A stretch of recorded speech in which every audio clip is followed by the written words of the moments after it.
Will you go out with me? Jay asked me over the phone. Most people would prefer a grand gesture for such an event, but I was glad he did it over call because I didn't want him to see the deep pink blush that colored my cheeks. Yes, Jay, I would love to finally be your girlfriend. I'm sure he could hear how flushed I was just by the sound of my voice. He was in Delhi at the time, spending a few days with his parents, before he would finally come back to Bangalore, and we could make the transition from being friends to a couple. After cutting the call, I sighed dramatically and hit my head against the pillow, pretending to be in a teenage movie, with me playing the part of the female lead finally getting her happy ending. That night, I only got dreams of him and I, going out on our first date, watching a movie, holding hands, and ending the perfect day with a kiss that would be one for the storybooks. But that day never came. I waited all week for him to fly back, but because of the unprecedented lockdowns, days became weeks, and weeks became months. Our relationship status remained unofficial and bringing up the topic seemed too awkward.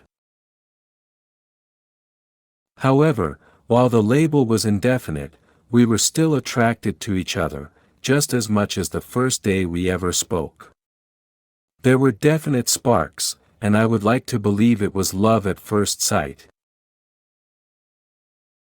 Soon after that day, we exchanged numbers and began texting. One day while I was watching TV in my PJs, I received a call from him. Taken aback, I answered after several rings, not wanting him to think I was too eager to speak with him.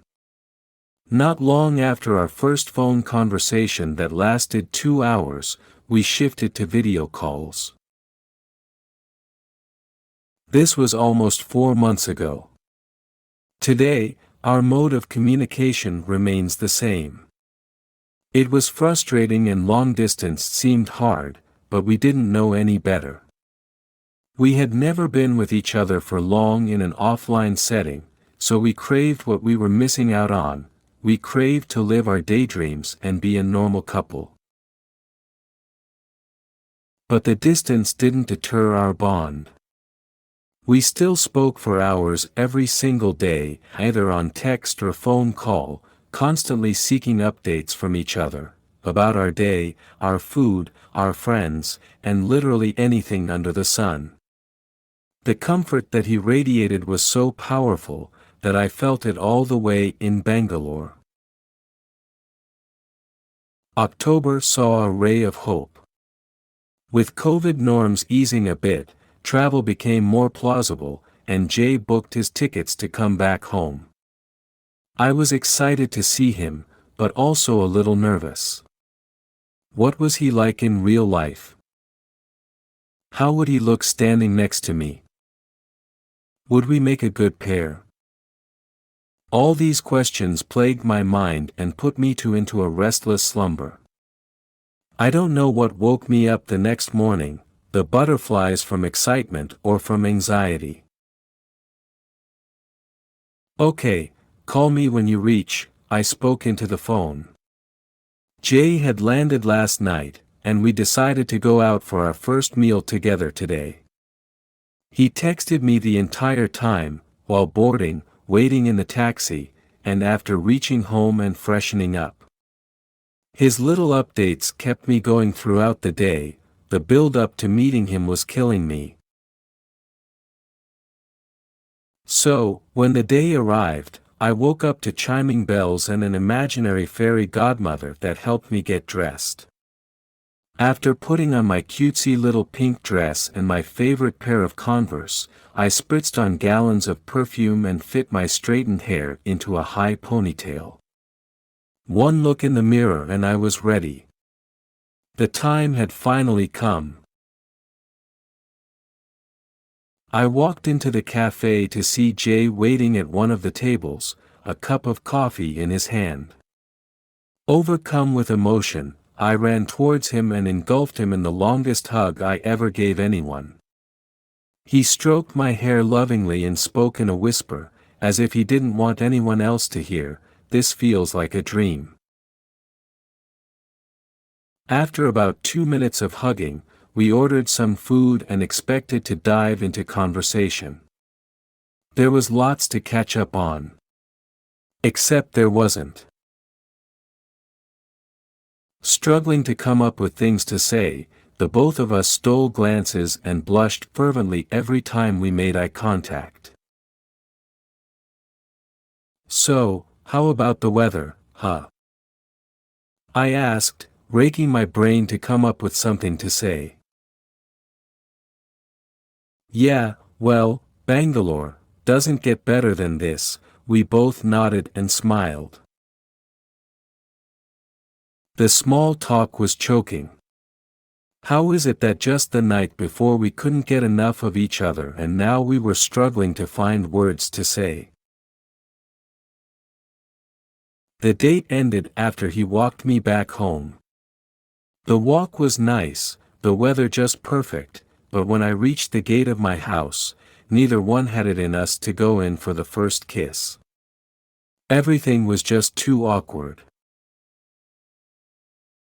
I went back inside and got undressed.